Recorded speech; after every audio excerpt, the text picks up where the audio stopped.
നമ്മൾ കഴിഞ്ഞ ക്ലാസ്സിൽ മേസൺറിനെ കുറിച്ച് എടുത്ത നോട്ട് ഇട്ടിട്ടില്ല. അത് നോട്ട് അയച്ചു തരാവേ. അടുത്ത ടോപ്പിക്കാണ് നമുക്ക് വരുന്നത് ആർച്ചസ്. ആർച്ച് എന്താണെന്ന് അറിയുന്നതാണല്ലോ എല്ലാവർക്കും. ആർച്ച് എന്താണ്? ആർച്ചിൻ്റെ ഡെഫിനിഷൻ വരുന്നത് an arch is a structure which is constructed to span across an opening. ഒരു സ്പാൻ അല്ലെങ്കിൽ ഒരു ഓപ്പണിംഗ് സ്പേസിൽ നമ്മൾ കൊടുക്കുന്ന ഒരു സ്ട്രക്ചറൽ എലമെൻറ്റിനെയാണ് നമ്മൾ എന്ത് പറയുക? ആർച്ച് എന്ന് പറയുന്നത്. അതായത് നമ്മളൊരു ഡോർ കൊടുക്കുന്നത് പോലെ ഒരു ഓപ്പണിംഗ് സ്പേസിൽ നമ്മൾ ഒരു സ്ട്രക്ചറൽ എലമെൻറ്റ് കൊടുക്കുന്ന ഒരു സ്ട്രക്ചറൽ എലമെൻ്റായിട്ട് നമുക്ക് പറയാം അല്ലേ? ഒരു സ്ട്രക്ചർ, അതായത് നമ്മൾ പണിയുന്ന ബിൽഡിങ്ങിൻ്റെ അല്ലെങ്കിൽ ഒരു സ്ട്രക്ചറിൻ്റെ ഒരു എലമെൻ്റാണ് എന്ത്? ആർച്ച്. നമ്മളിപ്പോൾ ലിൻഡൽ പറയുന്ന പോലെ, ഫൗണ്ടേഷൻ പറയുന്നത് പോലെ തന്നെ ഒരു എലമെൻ്റാണ് എന്തോ ആർച്ച് എന്ന് പറയുന്നത് അല്ലേ? എന്താണ്? an arch is a structure which is constructed to span across an opening.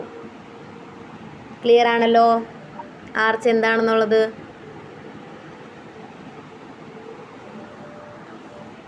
അതെ, ഇതാണ് ഒരു ആർച്ച്.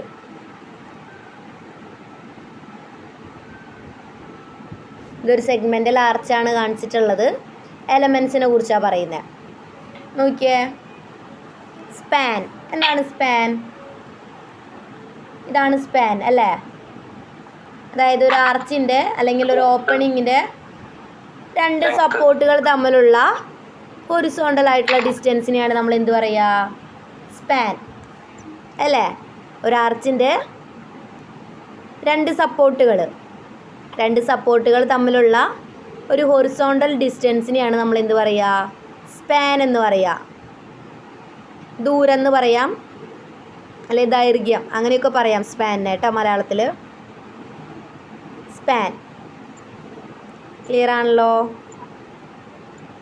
സ്പാൻ എന്താണെന്ന് ക്ലിയർ അല്ലേ?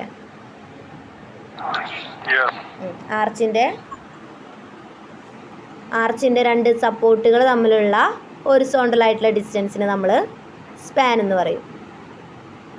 അടുത്ത പാട്ട് നോക്കിയേ, അബട്ട്മെൻറ്റ്. എന്താ അബട്ട്മെൻറ്റ് എന്ന് പറഞ്ഞാൽ?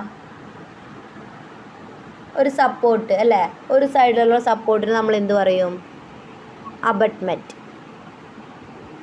കണ്ടോ? അത് ചിലപ്പോൾ ഒരു വാളായിരിക്കാം, അല്ലെങ്കിൽ എന്തായിരിക്കാം? പില്ലറായിരിക്കാം അല്ലേ? അതിനാണ് നമ്മൾ പറയുക എന്ത്? അബട്ട്മെൻറ്റ്. ഓക്കെ, എന്താ?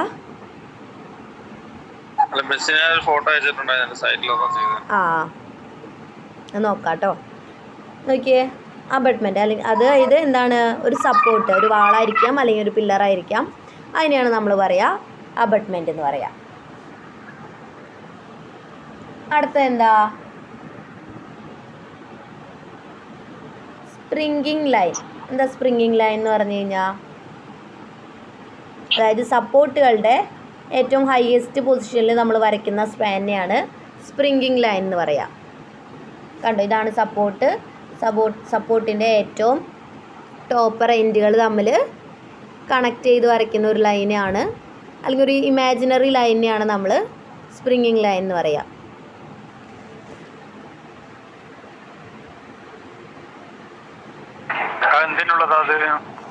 എന്താ? അവിടെ നിന്നാണ് നമ്മൾ റൈസ് മാർക്ക് ചെയ്ത് കൊടുക്കുക. എത്രത്തോളം ഹൈറ്റ് ഉണ്ട് എന്ന് മാർക്ക് ചെയ്തിട്ട് കണ്ടോ? സ്പ്രിംഗിങ് ലൈൻ തൊട്ട്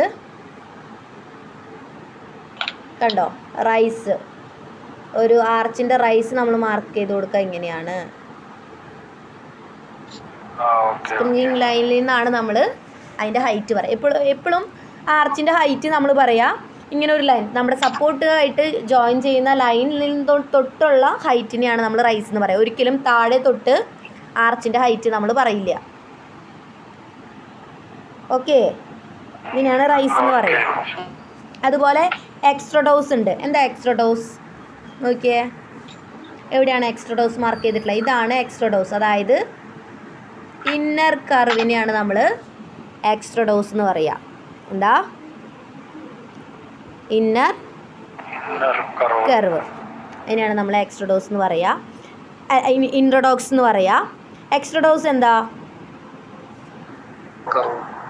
എക്സ്റ്റേണലുള്ള കർവ് പോർഷനാണ് നമ്മൾ എന്ത് പറയുക? എക്സ്ട്രഡോസ് എന്ന് പറയുക. അതായത് എക്സ്റ്റീരിയറും ഇൻറ്റീരിയറും. ഇൻറ്റീരിയർ എന്താ? ഉള്ളിലുള്ളത്. എക്സ്റ്റീരിയർ എന്ന് വെച്ച് കഴിഞ്ഞാൽ പുറത്തുള്ളത്. അപ്പോൾ ഉള്ളിലുള്ള ഇന്നർ കർവിനെ നമ്മൾ ഇൻട്രഡോസ് എന്ന് പറയും. എക്സ്റ്റീരിയർ കർവിന് എന്ത് പറയും? എക്സ്ട്രഡോസ്. എക്സ്ട്രഡോസ് കേട്ടോ. ക്ലിയർ അല്ലേ?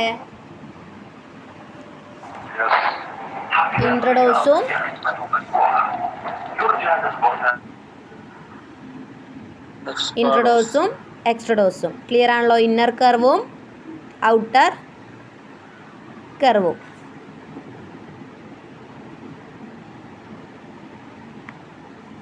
അടുത്ത നോക്കിയേ. ഈ ഏറ്റവും ടോപ്പ് പൊസിഷനെയാണ് നമ്മൾ ക്രൗൺ എന്ന് പറയുക. കീ അല്ല, ഏറ്റവും ടോപ്പ്. അതായത് ഇങ്ങനെ ഒരു ബ്രിക്ക് ആയിരിക്കും, അല്ലെങ്കിൽ ഇങ്ങനെ ഒരു പീസായിരിക്കും നമ്മൾ ഈ സെൻറ്ററിൽ വെച്ചിട്ടുണ്ടാവുക. കണ്ടോ? ഇതിനെയാണ് നമ്മൾ കീ എന്ന് പറയുക. അതായത് ഏറ്റവും സെൻറ്റർ പൊസിഷനിൽ ഒരു വെഡ്ജ് ഷേപ്പിൽ വെക്കുക. ഇതിനെയാണ് വെഡ്ജ് ഷേപ്പ് എന്ന് പറയുക. കണ്ടോ? എന്താ?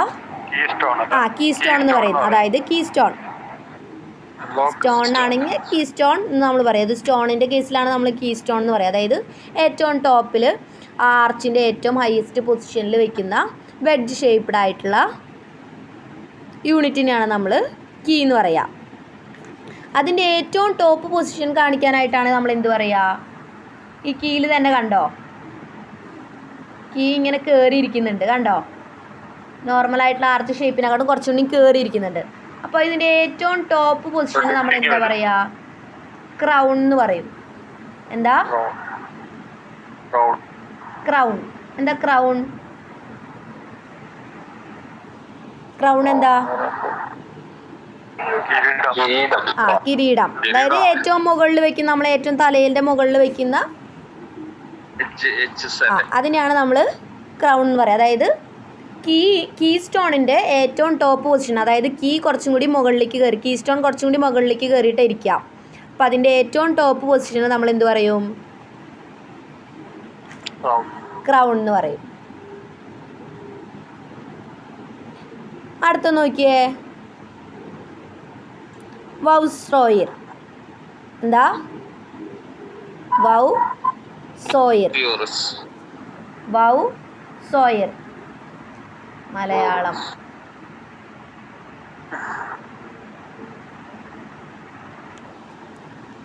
വൗസ്രോയിർ കേട്ടോ. വൗസോയിർ എന്താണത്? ഇതുപോലെ ഈ ആർച്ച് കൺസ്ട്രക്ട് ചെയ്യാൻ വേണ്ടിയിട്ടേ, ആർച്ച് പൊസിഷൻ വരാൻ വേണ്ടിയിട്ട് നമ്മൾ ഇതുപോലുള്ള പീസുകളില്ലേ, ഇങ്ങനെയാണ് വെക്കുന്നത്. ഈ വെഡ്ജ് രൂപത്തിലുള്ള യൂണിറ്റുകളെയാണ് നമ്മൾ എന്ത് പറയുക? വൗസോയിർ എന്ന് പറയാ. ഇങ്ങനെ കട്ട് ചെയ്ത് വെച്ചിട്ടുള്ള, അതായത് വെഡ്ജ് ഷേപ്പ് എന്ന് പറയാ അതിനെ. വെഡ്ജ് ഷേപ്പിൽ വരുന്ന യൂണിറ്റുകളെ നമ്മൾ എന്ത് പറയും? എന്താ പറയാ? വൗസോയിർ. വൗസോയിർ. ക്ലിയർ അല്ലേ? സ്പാൻ പറഞ്ഞു, അബട്ട്മെൻറ്റ് പറഞ്ഞു, സ്പ്രിംഗിങ് ലൈൻ പറഞ്ഞു, റൈസ് പറഞ്ഞു, ഇൻട്രഡോസ് പറഞ്ഞു, എക്സ്ട്രഡോസ് പറഞ്ഞു, കീ പറഞ്ഞു, ക്രൗൺ പറഞ്ഞു, വൗസോയിർ പറഞ്ഞു. അടുത്ത എന്താണ്? ഹൗഞ്ച്. എന്താ? ഹൗഞ്ച്. എന്താ ഹൗഞ്ച്? ഈ കർവിൻ്റെ ഏറ്റവും ലോവർ പൊസിഷനെയാണ് നമ്മൾ, ലോവർ കർവിനെയാണ് നമ്മൾ എന്ത് പറയുക? കർവിൻ്റെ ഏറ്റവും ലോവർ ആയിട്ടുള്ള പൊസിഷനെയാണ് നമ്മൾ എന്ത് പറയുക? ഹൗഞ്ച് കേട്ടോ. മലയാളം.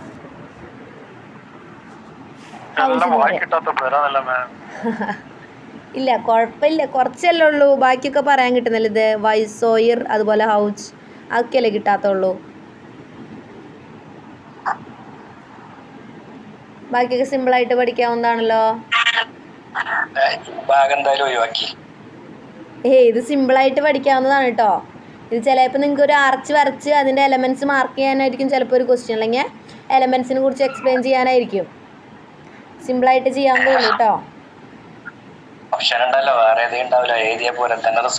ഇത് തന്നെ ചെയ്യണമെന്നില്ല, പക്ഷെ പഠിക്കാൻ എളുപ്പമാണല്ലോ. വരച്ച് കഴിഞ്ഞാൽ മാർക്ക് ചെയ്യാനൊക്കെ എളുപ്പമല്ലേ. അതായത് എപ്പോഴും നമുക്ക് ഈ ഡിഫറൻഷ്യേറ്റ് ചെയ്യുന്നത്, അതായത് ഡിഫറൻസ് എഴുതുന്നതും ഇതുപോലെ വരച്ചിട്ട് അത് മാർക്ക് ചെയ്ത് അതിനെക്കുറിച്ച് എഴുതുന്നതായിരിക്കും കൂടുതൽ മാർക്ക് സ്കോർ ചെയ്യാനായിട്ട് എളുപ്പം. നമ്മൾ തിയറി ബേസ്ഡ് ആയിട്ട് ചോദിക്കുന്നതിനെക്കാട്ടും എളുപ്പം ഇങ്ങനെയായിരിക്കും. അപ്പോൾ പഠിച്ചു വയ്ക്കാം. അടുത്ത എന്താണ്? Skew back. എന്താ? Skew back. ഈ ആർച്ചിൻ്റെ ഏറ്റവും അറ്റത്തെ ചെരിഞ്ഞിരിക്കുന്നതിനെയാണ് നമ്മൾ എന്ത് പറയുക? ഏറ്റവും അറ്റത്തെ അതിനെയാണ് എന്ത് പറയുക? Skew back. ഏറ്റവും അറ്റത്തുള്ള ഒരു സർഫസ്, ആർച്ചിൻ്റെ ഏറ്റവും ലോവർ പൊസിഷനിലുള്ള സർഫസിനെയാണ് നമ്മൾ എന്ത് പറയുക? സ്ക്യൂ ബാക്ക് എന്ന് പറയുക. അതായത് ഹൗസിൻ്റെ ഒക്കെ കൂടെ ഉള്ളത്. ഓക്കെ, ക്ലിയർ ആണല്ലോ?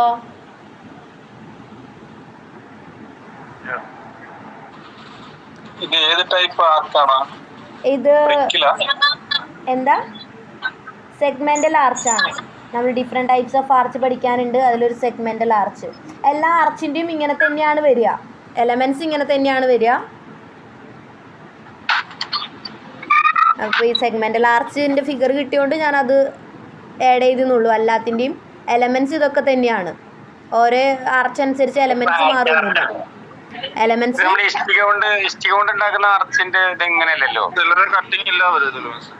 എന്താ? ഇത് സെഗ്മെന്റൽ ആർച്ചാണ്. ഇത് സെഗ്മെന്റൽ ആർച്ചാണ്. എല്ലാ ആർച്ചിനും സെയിം എലമെന്റ്സ് തന്നെയാണ് വരുന്നത്.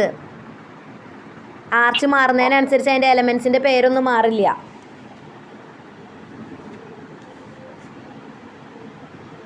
ഇതൊക്കെയാണ് ഫ്ലാറ്റ് ആർച്ച്, സെഗ്മെന്റ് ആർച്ച്. അതന്നെ, അത് ഡിഫറെന്റ് ടൈപ്സിൽ വരുന്നതാണ്. അത് പഠിക്കാനുണ്ട്.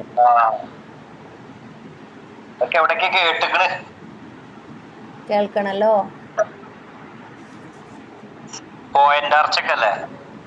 ആ, പോയിന്റഡ് ആർച്ച്.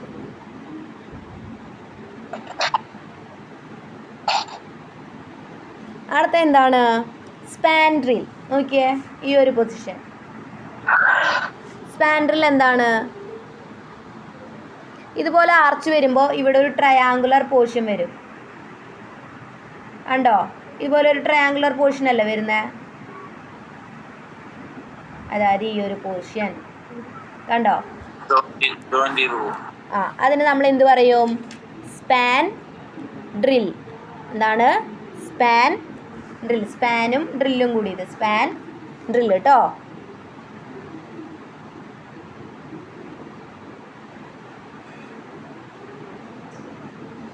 അതായത് ഇങ്ങനെ വരുന്ന ട്രയാങ്കുലർ പോർഷൻ കണ്ടോ? ഇങ്ങനെയാവുമ്പോഴാണ് അതൊരു ട്രയാങ്കിൾ ആവുന്നത്.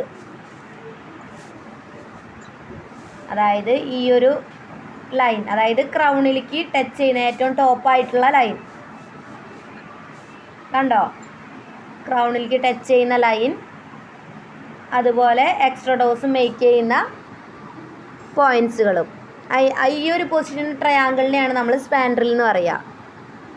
കണ്ടോ? ട്രയാങ്കിൾ മേക്ക് ചെയ്യുന്ന.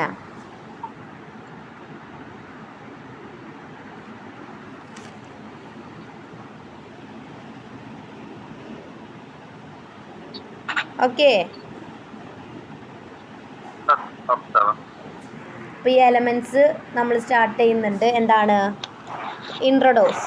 എന്താണ് ഇൻട്രൊഡോസ്? എന്താണ് നമ്മൾ പറഞ്ഞത്? Inner curve of an arch. Inner curve of an arch. ആർച്ചിൻ്റെ ഇന്നർ കർവിനെയാണ് നമ്മൾ എന്ത് പറയുക? ഇൻട്രൊഡോസ് എന്ന് പറയുക. ക്ലിയർ ആണല്ലോ? നമ്മൾ ഫിഗറിൽ കാണിച്ചു തന്നതാണ് ഇൻട്രൊഡോസ്. അതായത് ഒരു കർവിൻ്റെ അല്ലെങ്കിൽ ഒരു ആർച്ചിൻ്റെ ഇന്നർ കർവിനെയാണ് നമ്മൾ എന്ത് പറയുക? ഇൻട്രഡോസ് എന്ന് പറയുക. ഇൻട്രൊഡോസ് കേട്ടോ. അടുത്ത എന്താണ്? സോഫിറ്റ്. സോഫിറ്റ് നമുക്ക് ഇതിൽ കാണിക്കാൻ പറ്റാത്തത് കൊണ്ടാണ് സോഫിറ്റ് കാണിക്കാണ്ടിരുന്നത്. എന്താ സോഫിറ്റ്? ഈ ഇന്നർ കർവിൽ ഒരു സർഫസ് ഉണ്ട് അല്ലേ? ഇന്നർ കർവിൽ ഒരു സർഫസ് ഉണ്ട്, അതായത് ഇങ്ങനെ കർവ്ഡ് ആയിട്ടുള്ള സർഫസ്. മനസ്സിലായോ? അതായത് ഇൻട്രഡോസ് ഇതാണ്, ഇതാണ് ഇൻട്രഡോസ്. അതായത് ആർച്ചിന്റെ അടിഭാഗം, ഇങ്ങനെ ചെരിഞ്ഞിരിക്കുന്ന അടിഭാഗത്തിന് മൊത്തത്തിലുള്ള സർഫസ്, കർവ്ഡ് ആയിട്ടിരിക്കുന്ന ആ സർഫസിനെയാണ് നമ്മൾ എന്ത് പറയാ? സോഫിറ്റ് എന്ന് പറയാം. അതായത് inner surface of an arch, intrados ഇരിക്കുന്നതിന്റെ ആ സർഫസിനെയാണ് നമ്മൾ എന്ത് പറയാ? സോഫിറ്റ് എന്ന് പറയാം. ആർച്ചിലുള്ള ഫിഗറിലുണ്ടോ നോക്കാം. സോഫിറ്റ് കാണിക്കുന്നുണ്ടെങ്കിൽ അതിന്റെ 3D ഐസോമെട്രിക് വരക്കണം, എന്നാലേ കാണാൻ പറ്റും. കണ്ടോ? ഇത് കണ്ടോ? ഈ ഒരു പൊസിഷനാണ് സോഫിറ്റ് എന്ന് പറയുന്നത്. ആർച്ചിന്റെ ഉള്ളിലുള്ള ആ കർവ്ഡ് ആയിട്ട് കാണുന്ന ഭാഗം കണ്ടോ? കണ്ടോ? അടിവശം. ഇൻട്രഡോസ് എന്ന് പറയുന്ന കർവ് പോർഷനാണ് ഇൻട്രഡോസ് എന്ന് പറയാ. മൊത്തത്തിൽ ആ സർഫസിന് ഫുള്ള് നമ്മൾ എന്ത് പറയും? മൊത്തത്തിൽ ഇങ്ങനെ സർഫസ് ഉണ്ടാവും അല്ലേ? അതിന്റെ കർവിന്റെ സർഫസ്, അതിനാണ് നമ്മൾ സോഫിറ്റ് എന്ന് പറയാ. ക്ലിയർ ആണല്ലോ സോഫിറ്റ് എന്താന്നുള്ളത്? സോഫിറ്റ് അടിവശം മാത്രമല്ല പറയുന്നല്ലോ മാം, ഇല്ല, അതായത് കർവിന്റെ അടിവശം അത്രേ ഉള്ളേ. കർവിന്റെ അടിവശം കേട്ടോ. അതായത് ഇതാണ് കർവ് വരുന്നത്, ഇവിടം തൊട്ട് ഇവിടം വരെയാണ് കർവ് വരുന്നതെന്നുണ്ടെങ്കിൽ ഇതിന്റെ അടിവശം സോഫിറ്റ്. അതായത് ഇന്നർ കർവിന്റെ സർഫസിനെയാണ് നമ്മൾ എന്ത് പറയാ? സോഫിറ്റ് എന്ന് പറയാ. Inner surface of an arch. അടുത്ത എന്താ? എക്സ്ട്രഡോസ്. എക്സ്ട്രഡോസ് പറഞ്ഞതാണല്ലോ. എന്താ എക്സ്ട്രഡോസ്? എന്താ? Outer curve of an arch. ഒരു ആർച്ചിൻ്റെ ഔട്ടർ കർവിനെയാണ് അല്ലെങ്കിൽ എക്സ്റ്റീരിയർ കർവിനെയാണ് നമ്മൾ എന്ത് പറയുക? എക്സ്ട്രഡോസ് എന്ന് പറയാം. Extra dose. എക്സ്ട്രാ എന്ന് എഴുതുക, പിന്നെ ഡോസ്. മറ്റേത് ഇൻട്രാ ഡോസ്. ഇൻട്രഡോസും എക്സ്ട്രഡോസും. ക്ലിയർ ആണല്ലോ? അടുത്ത എന്താ? വൗസോയർ. എന്താ voussoir? Wedge shaped units of masonry. മേസൺട്രിയുടെ വെഡ്ജ് ഷേപ്പ്ഡ് യൂണിറ്റ്സിനെയാണ് നമ്മൾ എന്ത് പറയുക? അതായത് ഈ പൊസിഷൻസ്, അതായത് ഇങ്ങനെ കണ്ടോ? വെഡ്ജ് ഷേപ്പ്ഡായിട്ട് നമ്മൾ വെക്കുന്ന എന്താ? അതിൽ വെക്കുന്ന ഓരോ യൂണിറ്റിനാണ് നമ്മൾ എന്ത് പറയുക? വൗസോയർ എന്ന് പറയുക. വെഡ്ജ് ഷേപ്പിൽ വെക്കുന്ന ഓരോ യൂണിറ്റുകളിൽ നമ്മൾ പറയുന്നതാണ് വൗസോയർ. വെഡ്ജ് ഷേപ്പിനെയാണ് നമ്മൾ ആർച്ച് എന്ന് പറയുക, സമ്മതിച്ചു. ഇങ്ങനെ വെക്കുന്ന ഓരോ പീസുകളുണ്ട്, അല്ലെങ്കിൽ ഓരോ യൂണിറ്റുകളായിട്ടാണ് നമ്മളിത് വെക്കുക. ഒറ്റ ഒരു ഷേപ്പിൽ നമുക്ക് വെക്കാൻ പറ്റില്ലല്ലോ. ഓരോ യൂണിറ്റുകൾ വെച്ച് വെച്ചാണ് നമ്മൾ ആ ഷേപ്പിലാക്കി, ആ വെഡ്ജ് ഷേപ്പിലാക്കി മാറ്റുന്നത്. അതിനെയാണ് നമ്മൾ വൗസോയർ എന്ന് പറയുക. ഓക്കെ, ഇൻട്രഡോസ് പറഞ്ഞു, സോഫിറ്റ് പറഞ്ഞു, എക്സ്ട്രഡോസ് പറഞ്ഞു, വൗസോയർ പറഞ്ഞു. അടുത്ത എന്താണ്? ക്രൗൺ. എന്താ ക്രൗൺ? കഴിഞ്ഞതിൽ പറഞ്ഞാണ് എന്താണ്? Highest part of extrados. എക്സ്ട്രഡോസിൻ്റെ ഏറ്റവും ഹയസ്റ്റ് ആയിട്ട് വരുന്ന പോർഷനാണ് നമ്മൾ ക്രൗൺ എന്ന് പറയുക. അതായത് കീ സ്റ്റോണിൻ്റെ മുകളിലത്തെ പോർഷൻ അല്ലേ? ഏറ്റവും ടോപ്പ് പൊസിഷൻ. അതായത് ഈ ലൈൻ വരച്ചിട്ടുള്ളത് ക്രൗൺ ലൈൻ ആണ്, കണ്ടോ?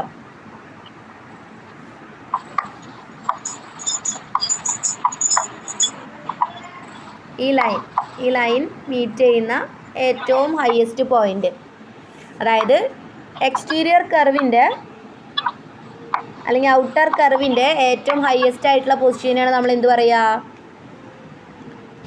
ക്രൗൺ എന്ന് പറയുന്നത്, ഏറ്റവും ടോപ്പിലുള്ളത്. അടുത്ത എന്താണ്? കീ അല്ലെങ്കിൽ കീ സ്റ്റോൺ എന്ന് പറയും നമ്മൾ. എന്താണ്? Wedge shaped unit fixed at the highest point of arch. Wedge shaped ആയിട്ടുള്ള യൂണിറ്റ് ഏറ്റവും ഹയസ്റ്റ് പോയിന്റിൽ പ്ലേസ് ചെയ്തിട്ടുള്ളതിനെയാണ് നമ്മൾ കീ എന്ന് പറയുക. ഇതിലെവിടെ കീ ഇരിക്കുന്നത്?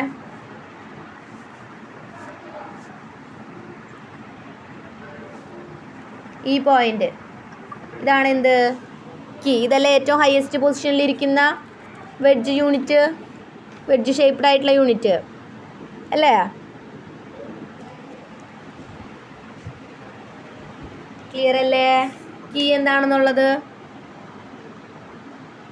Wedge shaped unit fixed at the highest point of arch. ഒരു ആർച്ചിൻ്റെ ഏറ്റവും ഹയസ്റ്റ് പോയിന്റിൽ പ്ലേസ് ചെയ്തിട്ടുള്ള അല്ലെങ്കിൽ ഫിക്സ് ചെയ്തിട്ടുള്ള വെഡ്ജ് യൂണിറ്റിനെയാണ് നമ്മൾ എന്ത് പറയുക, അല്ലെങ്കിൽ വെഡ്ജ് ഷേപ്പ്ഡ് യൂണിറ്റിനാണ് നമ്മൾ എന്ത് പറയുക, കീ എന്ന് പറയുക, അല്ലെങ്കിൽ കീ സ്റ്റോൺ. ഓക്കെ, ക്ലിയർ ആണല്ലോ? അടുത്ത എന്താണ്? Span drill. നമ്മൾ പറഞ്ഞതാണ് ഒരു ട്രയാങ്കുലർ പോർഷൻ ക്രിയേറ്റ് ആവുന്നുണ്ട്, അതിനെയാണ് നമ്മൾ സ്പാൻ ഡ്രിൽ എന്ന് പറയുന്നത്. എന്താണ് spandrel? Curved triangular space. Curved triangular space formed between എന്താണ് extrados and the horizontal line through the crown. എന്താണ് എക്സ്ട്രഡോസും അതുപോലെ ഹൊറിസോണ്ടൽ ക്രൗണിലേക്കുള്ള ഹൊറിസോണ്ടൽ ലൈനും മേക്ക് ചെയ്യുമ്പോൾ അല്ലെങ്കിൽ അത് കണക്ട് ചെയ്യുമ്പോൾ കിട്ടുന്ന ട്രയാങ്കുലർ ആയിട്ടുള്ള സ്പേസിനെയാണ് നമ്മൾ സ്പാൻ ഡ്രിൽ എന്ന് പറയുക. നോക്കിയേ,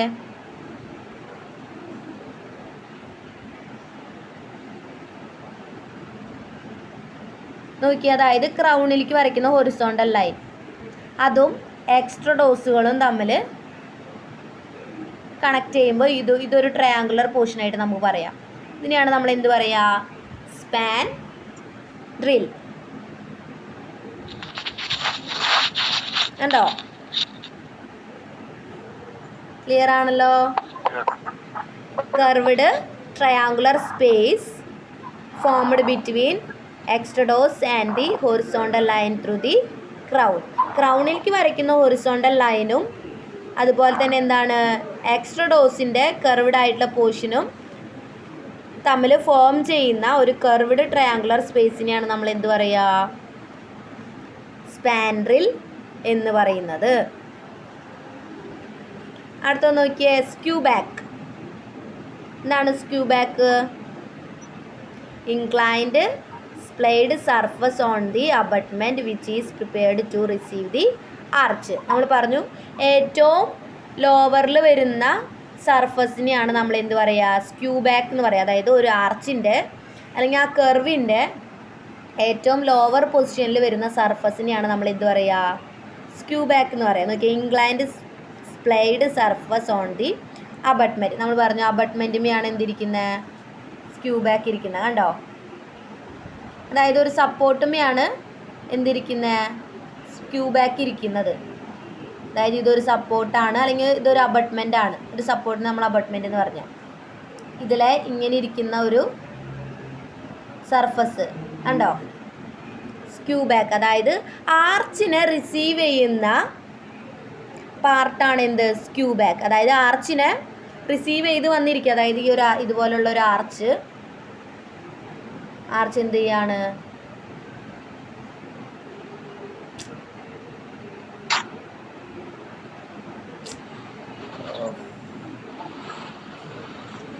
ആർച്ച് ഇങ്ങനെ വന്നിരിക്കുക. കണ്ടോ? വന്നിരിക്കുന്ന ആ സർഫസിനെയാണ് നമ്മൾ എന്ത് പറയുന്നത്? ഇതാണ് ആ സർഫസ്. കണ്ടോ? ആർച്ച് നേരെ വന്ന് സപ്പോർട്ടുമേ അല്ല ഇരിക്കുന്നത്. ഏതുമെയാണ് ഇരിക്കുന്നത്? ഈ സ്ക്യൂ ബാക്കുമെയാണ് ഇരിക്കുന്നത്. സ്ക്യൂ ബാക്കാണ് എന്തിലിരിക്കുന്നത്? സപ്പോർട്ടും ഇരിക്കുന്നത്. ക്ലിയർ ആയോ? അതായത് ആർച്ച് വന്നിരിക്കുന്ന അല്ലെങ്കിൽ ആ കർവ് വന്നിരിക്കുന്ന പൊസിഷൻ ഏതാണ്? സ്ക്യൂ ബാക്കിലാണ് വന്നിരിക്കുന്നത്. സ്ക്യൂ ബാക്കാണ് എന്തും ഇരിക്കുന്നത്? സപ്പോർട്ടുമേ ഇരിക്കുന്നത്. ക്ലിയർ ആയോ? അതാണ് പറയുന്നത് എന്താണ്? Inclined splayed surface on the abutment which is prepared to receive the arch. ആർച്ചിനെ സ്വീകരിച്ചിരുത്തുന്നത് ആരാണ്? സ്ക്യൂ ബാക്ക് ആണ്. ഓക്കെ ആണല്ലോ? അതായത് ആർച്ച് വന്ന് റെസ്റ്റ് ചെയ്യുന്ന ഭാഗം സ്ക്യൂ ബാക്കുമെയാണ് ആർച്ച് വന്ന് അല്ലെങ്കിൽ ആർച്ചിനെ റിസീവ് ചെയ്യുന്നത് സ്ക്യൂ ബാക്ക് ആണ്. എന്താ എന്താ പറഞ്ഞേ? ക്ലിയർ ആവുന്നില്ലല്ലോ വോയിസ്. എന്താ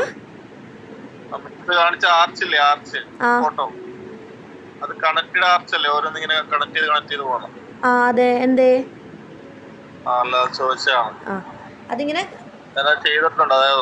അതായത് ഇങ്ങനെ ഓരോ യൂണിറ്റുകൾ വന്ന് ലാസ്റ്റ് വന്നിരിക്കുന്ന ഒരു പൊസിഷൻ, അതായത് കർവ് വന്നിരിക്കുന്ന പൊസിഷനെ നമ്മൾ സ്ക്യൂ ബാക്ക് എന്ന് പറയും. സ്ക്യൂ ബാക്ക് ആണ് സപ്പോർട്ടിൽ ഇരിക്കുന്നത്. ആർച്ചിനെ ശരിക്കും സപ്പോർട്ട് ചെയ്തിരിക്കുന്നത് സ്ക്യൂ ബാക്ക് ആണ്. അതായത് ഈ ഫോട്ടോ ഞാൻ ഇറേസ് ചെയ്ത് തരാം. കണ്ടോ, ആർച്ച് വന്നിരിക്കുന്നത് ഈ സ്ക്യൂ ബാക്കുമേയാണ്.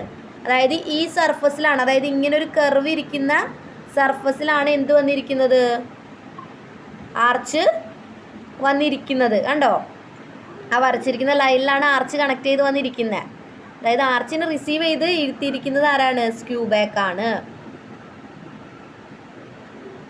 മനസ്സിലായോ? അല്ലെങ്കിൽ ആർച്ചിൻ്റെ ഏറ്റവും ലോവർ ആയിട്ടുള്ള പൊസിഷൻ വന്നിരിക്കുന്ന സ്ഥലം അതിനാണ് സ്ക്യൂ ബാക്ക് എന്ന് പറയുക. ക്ലിയർ ആണല്ലോ? സ്ക്യൂ ബാക്ക് ആണ് എന്തും ഇരിക്കുന്നത്, സപ്പോർട്ടും ഇരിക്കുന്നത് അല്ലെങ്കിൽ അബട്ട്മെൻറ്റും ഇരിക്കുന്നത്. ക്ലിയർ അല്ലേ? അടുത്ത എന്താണ്, ഹൗച്ച്. എന്താ ഹൗച്ച്? ഹൗച്ച് നമ്മൾ പറഞ്ഞു എന്താണ്, സ്ക്യൂ ബാക്കും ഇരിക്കുന്ന പൊസിഷനും അതുപോലെ ലോവർ ആയിട്ടുള്ള പൊസിഷനെയും നമ്മൾ ലോവർ ആയിട്ടുള്ള കർവിനെയാണ് നമ്മൾ എന്ത് പറയുന്നത്, ഹൗച്ച് എന്ന് പറയുന്നത്. അതായത് ഇങ്ങനൊരു ലോവർ പൊസിഷൻ, ഇതിൻ്റെ എൻഡ് പോയിന്റ് സ്ക്യൂ ബാക്ക് ആയിരിക്കും. പിന്നെ ഒരു മിഡിൽ പൊസിഷനൊക്കെ ആയിരിക്കും എന്ത് വരിക,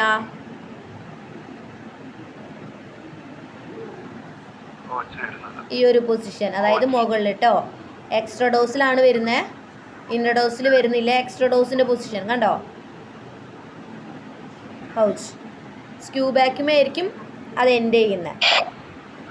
അതായത് ഒരു കർവിന് അല്ലെങ്കിൽ എക്സ്ട്രാ ഡോസിൻ്റെ ലോവർ ആയിട്ടുള്ള പൊസിഷനെയാണ് നമ്മൾ ഹൗച്ച് എന്ന് പറയുക. അങ്ങനെയും നമുക്ക് പറയാം. എന്താണ് പറഞ്ഞത്, lower half of the arch. ഒരു ആർച്ചിൻ്റെ അല്ലെങ്കിൽ എക്സ്ട്രാ ഡോസിൻ്റെ ലോവർ ഹാഫ് അല്ലെങ്കിൽ ലോവർ പൊസിഷനെയാണ് നമ്മൾ എന്ത് പറയുന്നത്, അല്ലെങ്കിൽ ലോവർ കർവിനെയാണ് നമ്മൾ ഹൗച്ച് എന്ന് പറയുന്നത്. ക്ലിയർ ആയോ?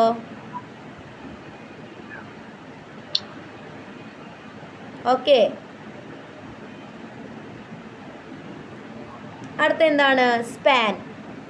സ്പാൻ നമ്മൾ പറഞ്ഞു എന്താണ്, ക്ലിയർ ഹൊറിസോണ്ടൽ ഡിസ്റ്റൻസ് ബിറ്റ്വീൻ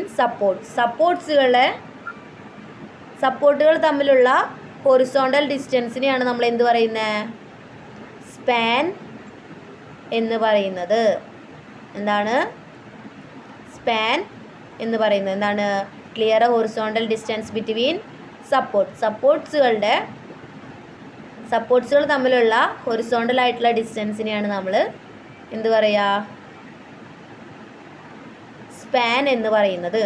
അതിപ്പോൾ ആർച്ചിൻ്റെ കേസിൽ മാത്രമല്ല, ഒരു ഓപ്പൺ സ്പേസ് ആണെങ്കിൽ നമ്മൾ അതിന് സ്പാൻ എന്ന് പറയാം അല്ലേ, രണ്ട് സപ്പോർട്ടുകൾ തമ്മിലുള്ള ഡിസ്റ്റൻസിന്. അതുപോലെ ഒരു റൂഫ് ആയിക്കോട്ടെ, എന്താ ആ ബീമിന്റെ, അതായത് ബീം നമ്മൾ കൊടുക്കുമ്പോൾ ബീമിന്റെ അടിയിൽ വെക്കുന്നതിനല്ല സ്പാൻ പറയാം. ബ്ലാക്ക് ടൈപ്പ് സ്ക്രൂ ചെയ്യാണല്ലോ ചെയ്യാൻ, അതിനെല്ലാം സ്പാൻ എന്ന് പറയുന്നത്. സ്പാൻ എന്ന് പറയുന്നത് എന്താ, ഒരു ഓപ്പൺ സ്പേസ് ആയിക്കോട്ടെ. ഒരു ഓപ്പൺ സ്പേസ് ആണെന്ന് വിചാരിക്കുക, ഒരു ഡോർ ആണെന്ന് വിചാരിക്കുക. അവിടെ നമ്മൾ ഡോർ വെക്കാതെ ഒരു ഓപ്പൺ സ്പേസ് കൊടുത്തിരിക്കുക. അപ്പോൾ രണ്ട് സപ്പോർട്ടുകൾ തമ്മിലുള്ള ആ സ്പേസിനെയാണ് സ്പാൻ എന്ന് പറയാ. ഇപ്പോൾ ഒരു റൂഫ്, എന്താ ബോട്ടം സൈഡ് എന്നല്ല, അതിൻ്റെ ഡിസ്റ്റൻസിനെയാണ് നമ്മൾ ഒരു ബോട്ടം ആയിട്ടുള്ള ഒരു സ്പേസ്, ഇതിനെയല്ല നമ്മൾ പറയുന്നത്, ഒരു ഡിസ്റ്റൻസിനെയാണ് സ്പാൻ എന്ന് പറയുന്നത്. അതൊരു സ്പേസോ ഒരു ഒബ്ജക്റ്റോ ഒന്നുമല്ല, ആ സ്പേസിനെയാണ് നമ്മൾ, അതല്ലെങ്കിൽ ആ ഡിസ്റ്റൻസിനെയാണ് നമ്മൾ എന്ത് പറയുന്നത്, സ്പാൻ എന്ന് പറയുന്നത്. അതൊരു ഒബ്ജക്റ്റോ ഒന്നുമല്ല. അതായത് രണ്ട് സപ്പോർട്ടുകൾ തമ്മിലുള്ള ഡിസ്റ്റൻസിനെ നമ്മൾ സ്പാൻ എന്ന് പറയാ. ഇപ്പം നമ്മൾ രണ്ട് സപ്പോർട്ട്സ് എന്ന് പറയുകയാണെങ്കിൽ ഡോറ് നമ്മൾ വെക്കാതെ, അതായത് ഡോറിൻ്റെ ഫ്രെയിം വെക്കാതെ അതൊരു ഓപ്പണിംഗ് സ്പേസ് ആയിട്ട് ഇട്ടിരിക്കുക. അപ്പോൾ അതിന് നമ്മൾ എന്ത് പറയും? ആ ഡിസ്റ്റൻസിനെ നമ്മൾ അതായത് നോക്കൂ,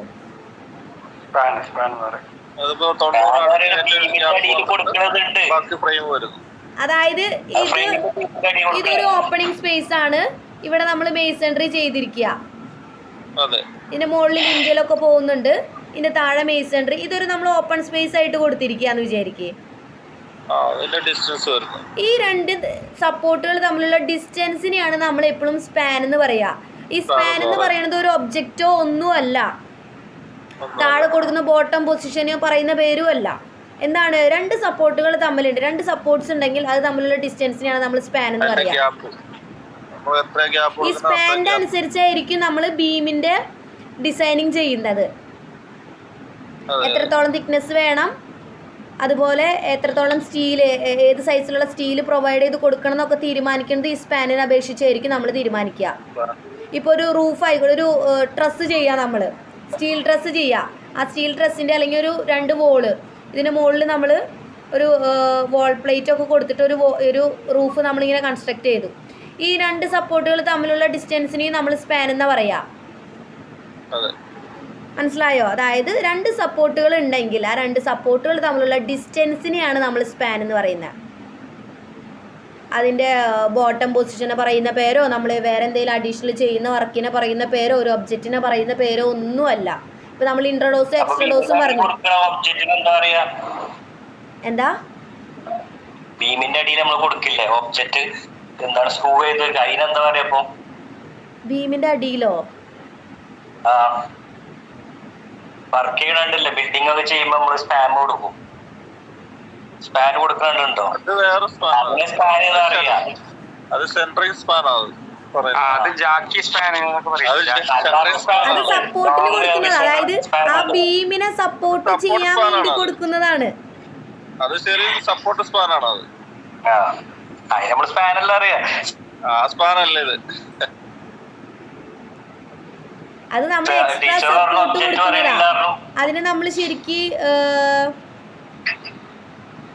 അങ്ങനെ ഒരു സ്ട്രക്ചറിന്റെ എക്സ്ട്രാ സപ്പോർട്ടിനെ നമ്മൾ ഷോറിംഗ് എന്നൊക്കെ പറയും. സ്പാൻ എന്നാണ് ശരിക്കും പറയുന്നത്. ഹൊറിസോണ്ടൽ വെർട്ടിക്കൽ ആയിട്ട് കൊടുക്കുന്ന സാധനം. അതെ, ഇന്നർ ഔട്ടറും വരും. അത് രണ്ട് സൈഡാണ് അത് ആക്രോസ് സ്പാൻ എന്ന് പറയുന്നത്. അപ്പൊ അതാണ് സ്പാൻ എന്ന് പറയുന്നത് കേട്ടോ. സ്പാൻ പറഞ്ഞു, clear horizontal distance between supports. രണ്ട് സപ്പോർട്ടുകൾ തമ്മിലുള്ള ഹൊറിസോണ്ടൽ ഡിസ്റ്റൻസിനെയാണ് നമ്മൾ സ്പാൻ എന്ന് പറയുക. അടുത്ത എന്താണ്? റൈസ്. റൈസ് നമ്മൾ പറഞ്ഞു എന്താണ്? Clear vertical distance between highest point of the intrados and the springing line. എന്താണ്? ഇൻട്രഡോസിൻ്റെ ഹയസ്റ്റ് പോയിന്റും അതുപോലെ സ്പ്രിങ്ങിങ് ലൈനും തമ്മിൽ മേക്ക് ചെയ്യുന്ന വെർട്ടിക്കൽ ഡിസ്റ്റൻസിനെയാണ് എന്ത് പറയുന്നത്? കണ്ടോ, ഹയസ്റ്റ് പോയിന്റ് ഏതാണ്? ഇതാണ് ഹയസ്റ്റ് പോയിന്റ് വരിക. കീ കുറച്ചും കൂടി താഴേക്ക് ഇറങ്ങിയിട്ടും മുകളിലേക്ക് കയറിയിട്ടോ ഇരിക്കാം. അതല്ല, ഇൻട്രഡോസിൻ്റെ ഏറ്റവും ഹയസ്റ്റ് പൊസിഷൻ ഇതാണ്. അതും സ്പ്രിങ്ങിങ് ലൈനും തമ്മിൽ മേക്ക് ചെയ്യുന്ന വെർട്ടിക്കൽ ഡിസ്റ്റൻസിനെയാണ് നമ്മൾ റൈസ് എന്ന് പറയുക. ഫിഗറിൽ ക്ലിയർ ആണല്ലോ? Rice.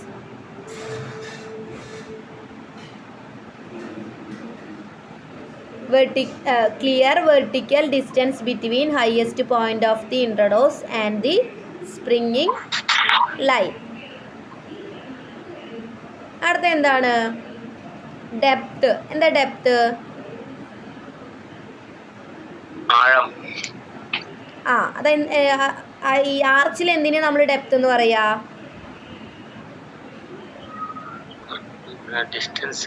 Perpendicular distance measured perpendicular to the front and back face. Front ഫേസും ബാക്ക് ഫേസും തമ്മിലുള്ള ഒരു ഡിസ്റ്റൻസിന് അല്ലെങ്കിൽ പെർപെൻഡിക്കുലർ ആയിട്ടുള്ള ഡിസ്റ്റൻസിനെയാണ് നമ്മൾ എന്ത് പറയാ?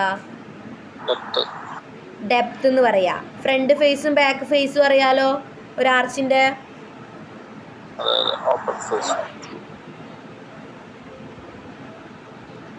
ഇതൊരു ആർച്ചാണ്. ഈ ആർച്ചിന്റെ ഫ്രണ്ട് എന്താണ്?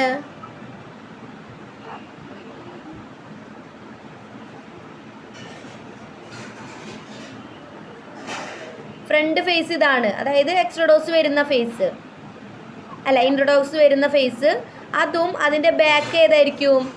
ഇതാണ് ബാക്ക് വരുന്നത്, കണ്ടോ? അത് തമ്മിലുള്ള ഡിസ്റ്റൻസിനെയാണ് നമ്മൾ ഡെപ്ത് എന്ന് പറയുക.